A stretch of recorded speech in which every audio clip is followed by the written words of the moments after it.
I'm sick of you. Two friends, one movie, nerding out, sharing their opinions, sharing their thoughts, giving their all. Get on with it.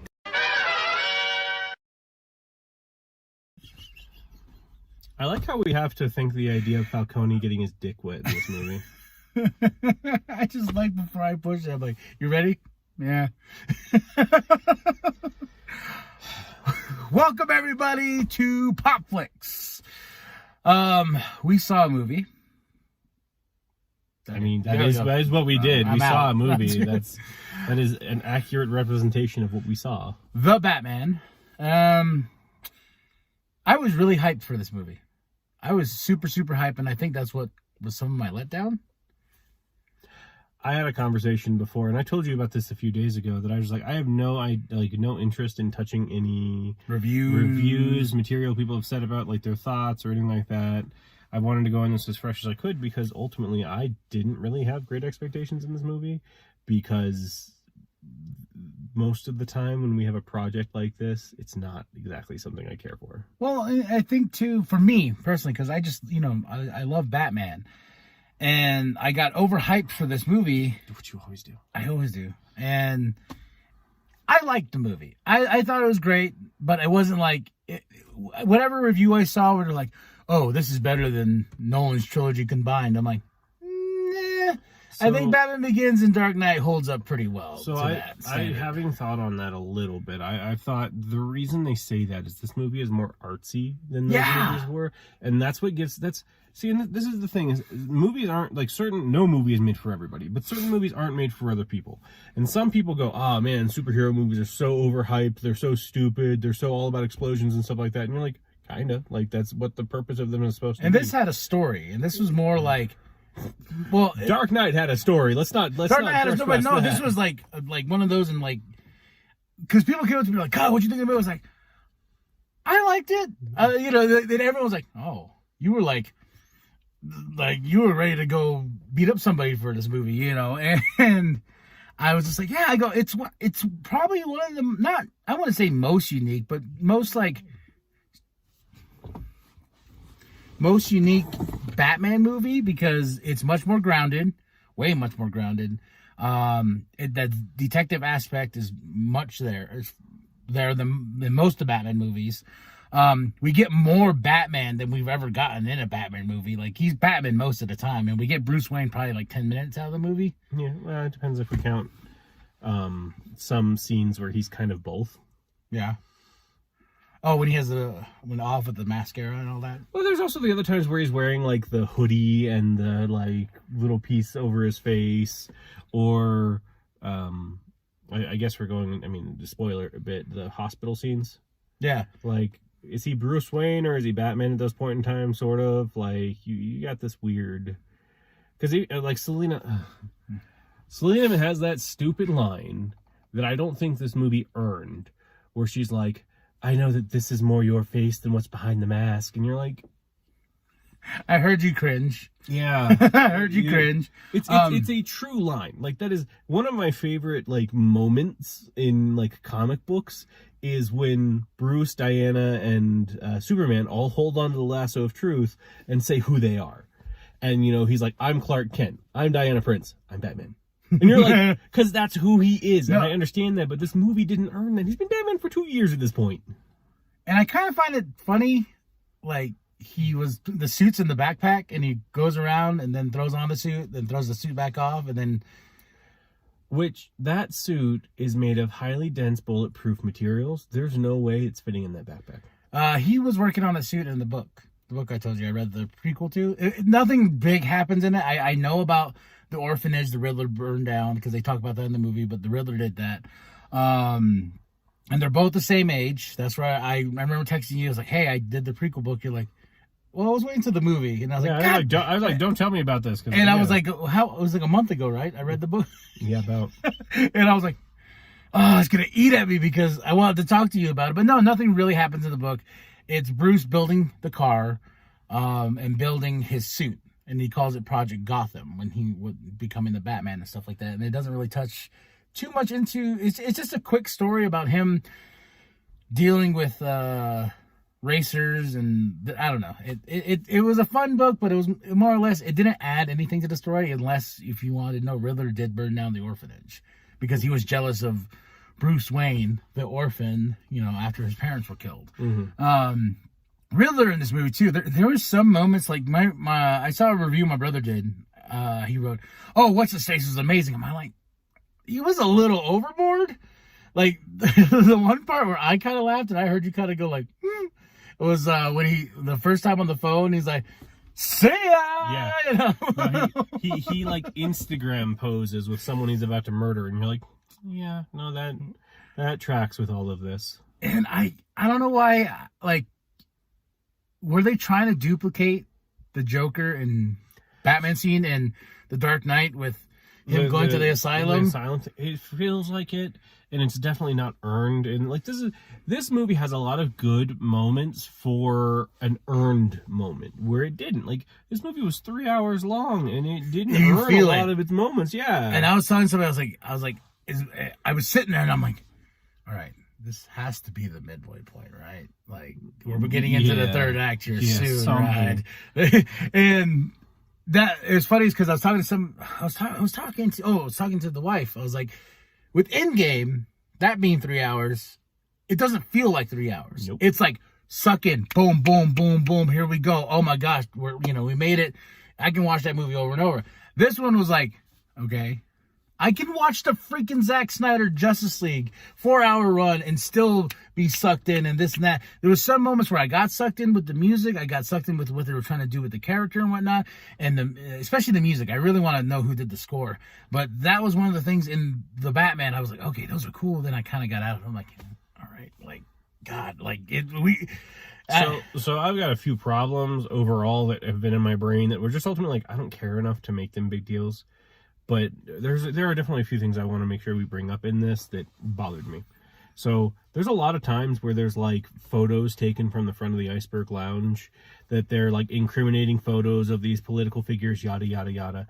And I just, my thought at the end, when we find out that the Riddler literally lives across the street and up a little bit, where I was just like, okay, so why did nobody ever try to look at where these pictures were taken from?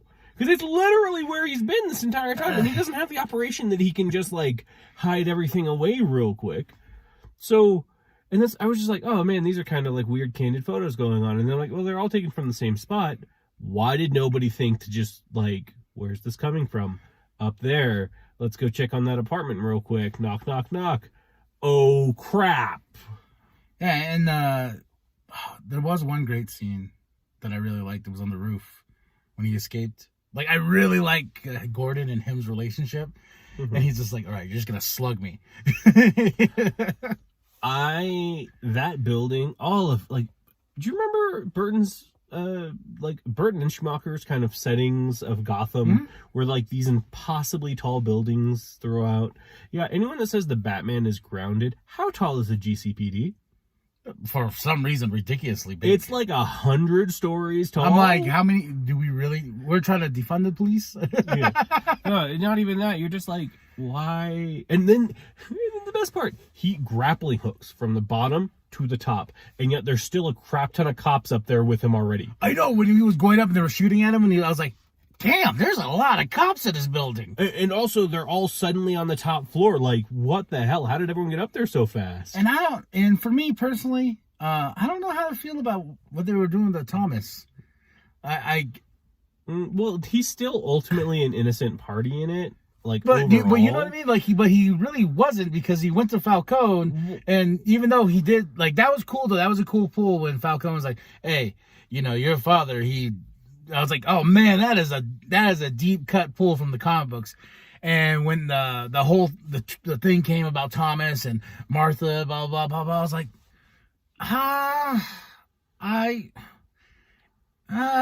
okay, sure. Like Thomas, I like Thomas in the Dark Knight universe because Thomas was the ultimate, like, And when they kept talking about, oh my gosh, if people find out what's going to happen, this whole thing's going to just come unraveling, blah, blah. I was really hoping they were hinting at the Court of Owls. Mm-hmm. And I was like, oh my gosh, how cool would that be? Like, and then it was like, no, it was because of this thing that Thomas passed, and we'll tell you that. What was it called? The Gotham Reformation Act or something like that. Yeah, where they get $1 billion, whatever. Yeah, win or lose, $1 billion goes towards the orphanages, and yeah. I will say too, like, there were a lot of twists in this movie that were very obvious. To me, anyhow. I don't 100% know what your thoughts are on it. The twist, I was talking to Big Daddy about it. I was like, there was moments in the movie I'm like, oh, okay, all right. Well, okay. We keep turning. We keep turning. And that's why I was telling somebody, this movie is definitely that suspense thriller aspect of, like, not really a superhero movie. And Big Daddy says, you could have just done this movie with him as Bruce Wayne the whole time. Yeah. You know, you didn't really need him to be dressed as Batman the whole time. No. And I was like, yeah, but I did like his Batman suit. So it's so, I mean, we've already gone into spoilers to begin with. So this just whole video has spoilers. I'm going to write spoilers in the comments. Yeah. So. But Selena being Falcone's daughter, I really, like, that was real obvious to me. I don't know about you, but it was like the moment he's like, we have a relationship. We don't have a relationship. I'm like, oh, those two are related. And I did like the gadgets got updated. Like, I really like the fact that he had the eye contacts where he can actually take video and stuff like that. I was like, oh, that's cool. Too bad he does. That's more of a storytelling thing, though, as opposed to, like, his idyllic memory where he can just remember everything going on and make sense of it. Then he became a peeping Tom at one point, remember? Yeah. That was kind of awkward. Right? And there's some really long, drawn-out scenes where I'm like, we could have cut this a little bit. Like, you know, especially when he's looking in Selena's apartment and then he just follows her. Hands her over to her getting dressed, and you're just like, of course, that's where we're going to go with this. Is, you know, in our more enlightened age of humanity, we're going to have Batman be a peeping Tom. Cool. Yeah. I don't know if we did. Well, I know we didn't discuss this in the video, but the moment that we started the movie and Gordon wasn't commissioner, you're like, somebody above him's gonna die. Yeah, it's obvious, and you know. Yeah, no, that was Dark Knight. That was this movie. Now you're like, if Gordon is not commissioner at the beginning of the movie, the things above the people, or the things for the people above him, are not gonna go well. And that's weird. That pretty much the commissioner died off camera. It's like suddenly you're doing the stuff, and it's like, oh yeah, the commissioner's dead. You're like, what? Because at least the first murder, you see it happen. Mm-hmm. The second one was the commissioner. You have no idea about that one. The third one was the dude getting abducted in front of the Iceberg Lounge. Like, so it's just so weird that the middle one just happened. They're like, oh yeah, for the 3-hour movie, the one thing we're not going to show is the commissioner getting abducted. And that's the 4-hour cut. Yeah. I want to see where they're going to go. I didn't like the tease with Joker at the end. I didn't like the actor they have playing Joker. I don't even know who he is. Oh, I don't know who he is either, but just that small bit where you get him being introduced, you're just like, you're either too stable or something's up. And then they had to, like, force him to do his laugh. And I'm like, I don't like that laugh as a Joker laugh. No, when he said the line, riddle me this, I was like, yeah. I don't know, man. Like, I'm so torn about this movie because it's just one of those things. I want to see it again. Like, and I know you said you don't want to see it again because I remember I reached out for you. I was like, I want to see it again. I said I'm fine having seen it once. I didn't say if we go and see it again, I don't mind going to see it again with you. On a day where, like, we can go, you know, not a super late showing, because that was way too long. I was pretty cranky today, and everyone's like, "Why are you cranky?" I was like, "I stayed up past my bedtime pretty much because we went at 7, we didn't get out until 10 something, and that was the thing too. It's like I want movies to grab me so much so, even though it is past my bedtime, grab me and take me away. This one was like, you, myself, and Cody sitting next to me, we're all fidgeting for like the last 40 minutes in the movie because we're just like, are we almost done? Yeah. Oh. What's the Riddler's plan? I'm going to blow up these walls and the water's going to flood. Oh my gosh, talk about terrible civic structures. Like, if your city can be drowned with 7 walls being blown up, you need to fix that. You need to go to a different place. And they went to the garden. Yeah. because it's a big bowl that they. Yeah. But there was no when the bomb thing was revealed. When he's like, "You're not really as smart as I thought you are." Then when he goes and that, like, I love that Matt Reeves tries to make everything like have a purpose, especially the killing weapon. And that cop's like, "Oh, I know what that is. That's you do it. My brother's construction, and he does this." And you're like, "Oh," and then Bab's like, "Oh," rip the carpet, and it's like, "Oh no," And I was like, "Oh," and he's like, "Oh, these bombs are gonna go off," and he has 500 followers. Yeah. Yeah, that was a weird. His 500 followers thing was a bit weird too. I didn't like the fact that we didn't go. He wasn't there for the final battle. Yeah, he was. Yeah, that I was just like, okay, well, he's the villain of the movie, so I suspect him going toe to toe with not going toe to toe with the Batman, or at least having his cronies go at him, and he's like in the distance trying to like set everything up. But no, he's in Arkham now. No, or unless did he? Wait, because they hinted. So the guy he saw in the church, was that Joker? No. Or that. I think the guy he saw in the church was the dude he was beating the crowd out of later that said he's vengeance. Okay. My biggest issue with the Riddler, which we discussed this yesterday, but he should have been Hush. I already told you that. Yes, you're right. You are right. We're right, and I had this conversation yesterday with Cody, but he should have been Hush, and the reason he's not Hush is because nobody knows who Hush is outside of comic book people, and DC doesn't have a big enough establishing foot in it to make it so they can do that, which is why they had to tease the goddamn Joker at the end of this movie, even though I don't give a shit about the Joker anymore. Because, we had Heath Ledger, great Joker. We've had Mark Hamill, amazing Joker. Then we had Joaquin Phoenix. That movie could have not been the Joker and still been as good as it was. And it's still fun. It's a good movie. It's not fun. It is not fun. I love that movie. I've seen it a few times. It is not a fun movie. That is a deep movie, a depressing movie, a dark movie. Like being depressed. But we've had him. Then we had Jared Leto, which was like crapped on in 2 different movies. But he was better than Zack Snyder's Justice League. He wasn't in Zack Snyder's original Justice League. He wasn't in Joss Whedon's. So he pretty much had that one little end scene that means absolutely nothing because there's not going to be a Snyderverse anymore. And did you get Joker vibes though in the starting credits? A little bit with the Batman. Yeah, no, that's yeah. But we've had so much of the goddamn Joker. I'm sick and tired of him being in this. He's in it because he's popular, not because they have new directions to take the character. Like I said, the Joker movie could have been about something completely different, not related to DC Comics, and it would have still been just as good of a movie. It only did that because it's a popular character. You then have, Jared Leto was kind of a failure of the Joker just because of the direction he decided to want to take the character, and the director, Snyder and David Ayer, decided they wanted to try to take that character. It was crappy. I don't know if that's against Leto himself, but that was bad. But now we have to reuse all of these villains that are popular villains, that are known villains, that are, we have Harvey Two-Face from the Dark Knight movies.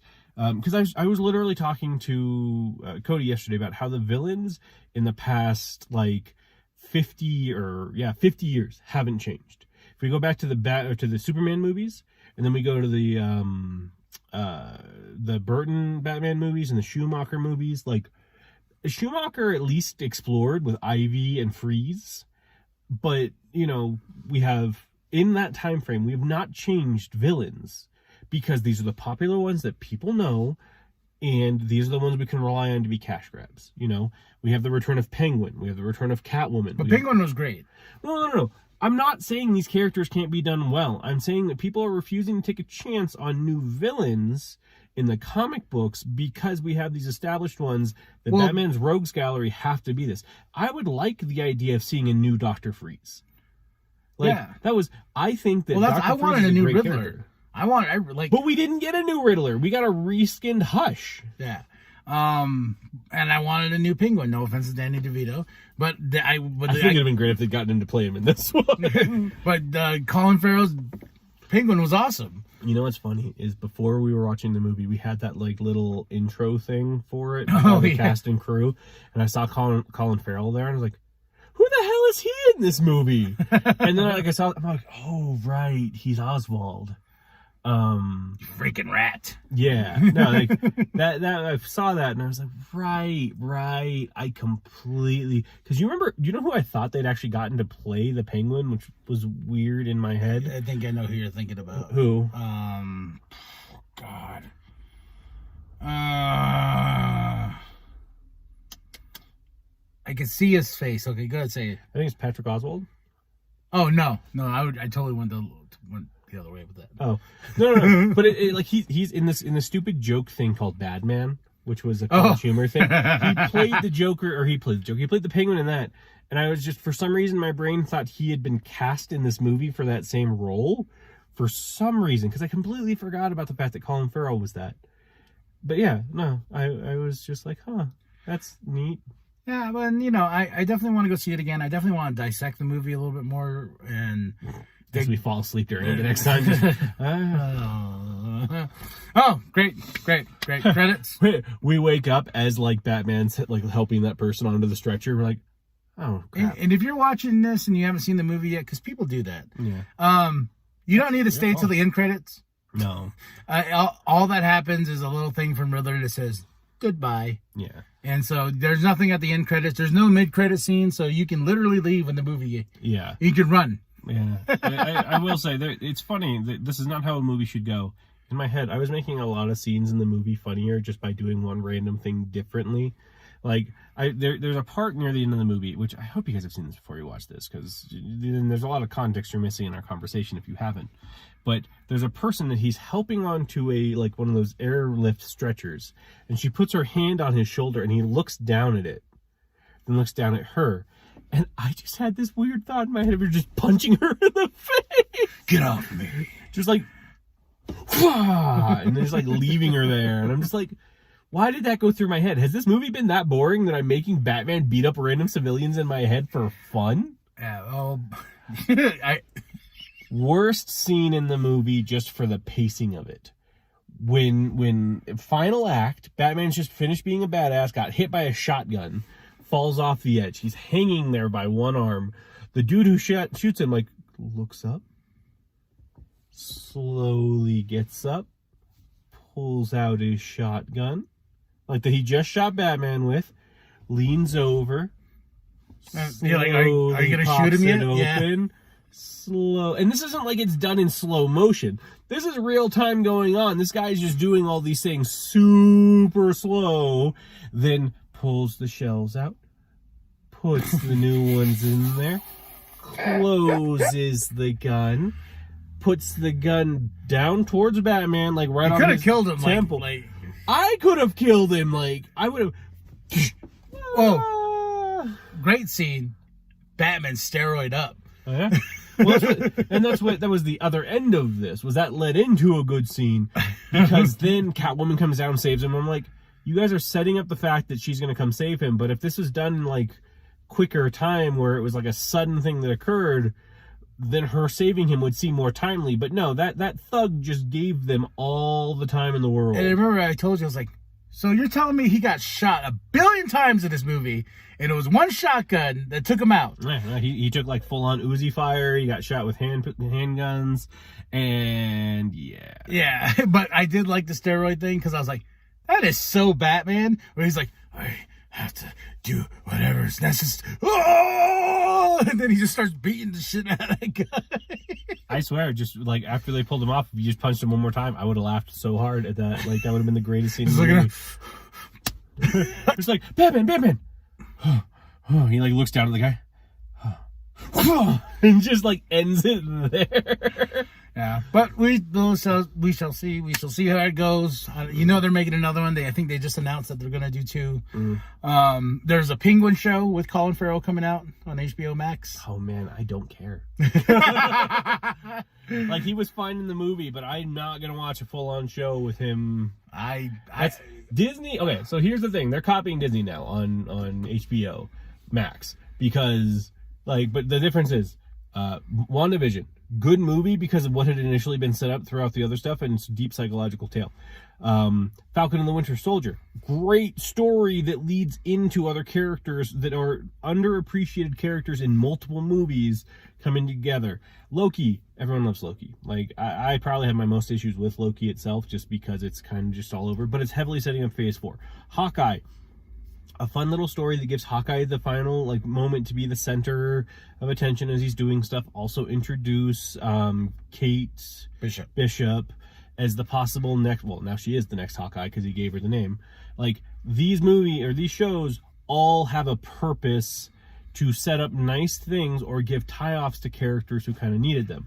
I don't know what you're talking about, but the Peacekeeper. Peacekeeper. Really? You must really love that show. I must really love that show. I'm just tired. No, I ultimately am... Peacemaker. Yeah. Great show. But I ultimately am just like, I will watch these movies. I'm giving such a I couldn't give much less of a shit about a lot of the TV shows that go with them. And just watching the direction that these movies are being taken in, how safe and stuff like that they are. Like, they're not safe though. I think that's the point of the character choices are safe. If Matt Reeves wanted to not be safe, he would have put Hush in that movie, given an explanation, because if you're going to have them be the same age, have something happen to Thomas being the main central focal point, these are all things I'm relative just to saying, Hush. like, I've noticed now since with Snyder and whatnot, we're getting movies that are like, oh, let the director do what they need to do. You know, it was like, you couldn't have done that like when you guys started with this and not butt your heads into the people's stuff and all that. I don't know. That's what though with Snyder's. All of Snyder's movies. That's what I mean. Of Justice League were not safe. They were, I'm taking these things in a new direction, like Man of Steel. But now they're letting them go in that direction, which is funny to me because I'm just like, okay, so when Snyder was trying to do it and he was trying to establish his little world, no, we need to mess around. But you guys lost the game to Marvel, so you're like, well, we need to be edgy and we need to let these directors do what they need to do. And it's like, it doesn't make sense to me. But they did it initially and it didn't work out, which is why they stopped being safe. Because they had their hands in the cookie jar. They want to let Snyder play. Like, they had to send BVS out there, the theatrical cut, which got shat upon the first weekend. Then when the Ultimate Edition came out, it actually did very well the first weekend. The second weekend had a 52% drop off. Yeah. Sorry, just making sure that we were on that. No. But what I'm saying to that though is with Snyder's original, we've had this discussion a dozen times. I know, you can even watch it too. I hate Snyder's movies in these things out of how they are toned. Why do you watch BVS so much? I watch BVS because, well, I don't watch BVS so much. I don't watch it nearly as much as you do. But I watch BVS because of the DC movies that have come out, it probably has the most compelling story if you watch it in its entirety. But Man of Steel, I don't think I've watched Man of Steel in the last 4 years. I rewatched that movie. That movie's amazing. Or either I was really high on NyQuil because I texted you. You're just like, man, I'm really liking this movie. I think I'm drugged up though. Yeah, and I put it on to go to sleep. Yeah. Because I was like, I have not seen Man of Steel in a hot minute. And I was like, they're dying in my bed. And I was like, all right. And I put it on and I was like, oh, I really enjoy this movie. I'm like, Doug, I'm really enjoying Man of Steel. It's either the NyQuil or... But it's that movie is such an off-tone movie for the characters. Like, here's the thing: is if you wanted to make a dark and gritty movie about a super-powered person, like, look at Brightburn. Brightburn was fine to be a dark. Never seen it. Okay, well, it's pretty much like a dark Superman story. Did you watch it? No, I watched most. I watched part of it.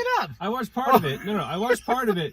But it wasn't when I was like actively watching something. I was with someone else and they were watching it and they were like halfway through it and I was just like, wow, he like fucking murdered a person just flat out. Like, it's a really dark, but ultimately, like, you look through what the story is, it's a dark Superman story. And that's cool that they took that character in that direction. Whether or not they paid royalties to DC, who the hell knows.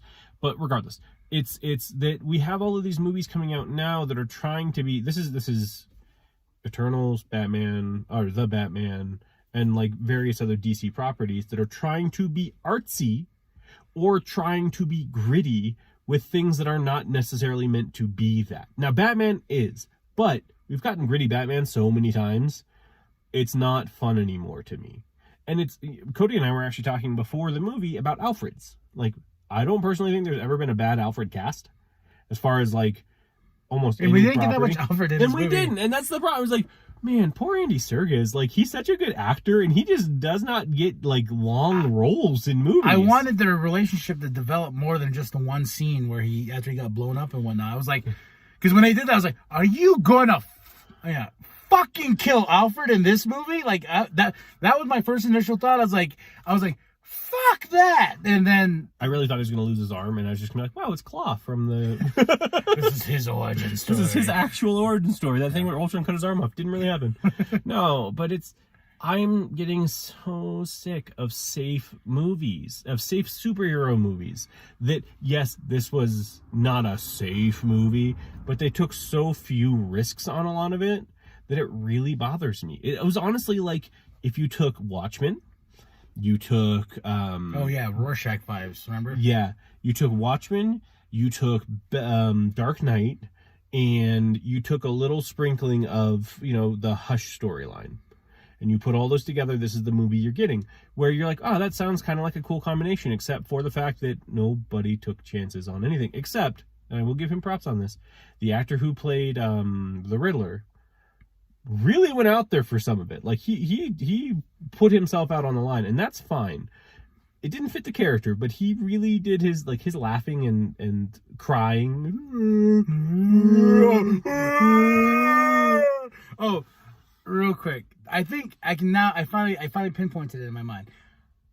The way I felt at the end of this movie is the way I felt when the power went out, when we went to the freaking Dark Knight Rises marathon, and when the power went out, and at the end of the movie, I was like, I don't know how to feel about this movie at all yet. Like, we're not into the finale, and I still don't know how to feel about this movie. I think now I can pinpoint it. That's how I felt at the end of this movie. I was like, it was cool. This movie didn't feel complete. Yeah. Like, I get where he went. I get what he did with the end, where he's like, I don't need to be vengeance. I need to be this. And I was kind of like, okay. I was like, and I don't know, the final act, I was like, what is the purpose of this? I'm like, especially when everyone's playing, I'm like, what's, like, Batman has, he's going to lead everybody with his little stick outside. I was like, okay, cool. Well, what now? Yeah, fuck. Even in Dark Knight Rises, he took a bomb away from Gotham and sacrificed himself and whatnot.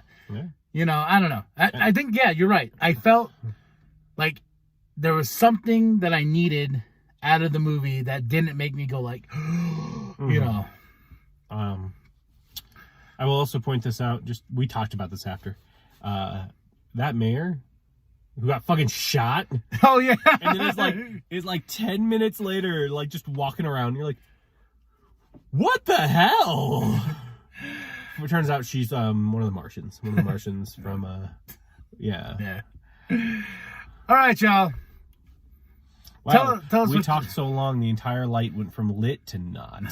We're at Zack Snyder levels. Yeah! We are, and give us like another hour when the lights go out, we'll be at Matt Reeves levels.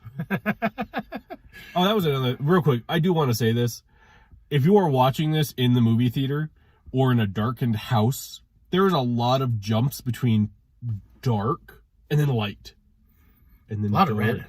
A lot of red too. A lot of red. But like, there's times where like the motorcycle scenes where it's suddenly like we're in a dark city. Now we're going to cut up real close to the headlight of the car.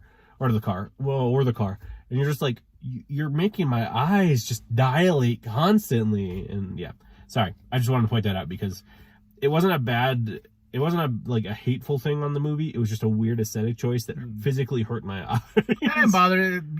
It was beautiful. Like a beautiful, beautifully shot movie. Like, there's a lot of cool things that in the movie that I really like, sort of cinematography and whatnot. But I don't know. You tell us what you think. If you're going to go see the Batman, let us know what you think. Unless you want to come back here after you watch it and see what we thought to talk about. If I had to rate this movie out of a scale, what do we usually do? 10 or 5? Depends on who's with us. Normally it's out of 10. Okay, so out of 10, I would give it a 6. I'd give it a 4. Yeah. I have no real rewatch in it that I really wanted. Like, I'm sure there's really neat things you could find out. That's why I would be like, well, the tickets. We're going now. We'll discuss after this video is over something that we will talk about. But, it's at 7 o'clock again. We'll get out at 10 o'clock. Yeah, I think we're late for that now. It's 6:30. Yeah. Tell us what you think. I got 6 out of 10. 4. 4 out of 10. I am KMB, the Sexy Ninja. I'm Doug. Like and subscribe. Share with your grandma. Share with your grandpa. Share with the bum down at Walmart. And I'm Vengeance.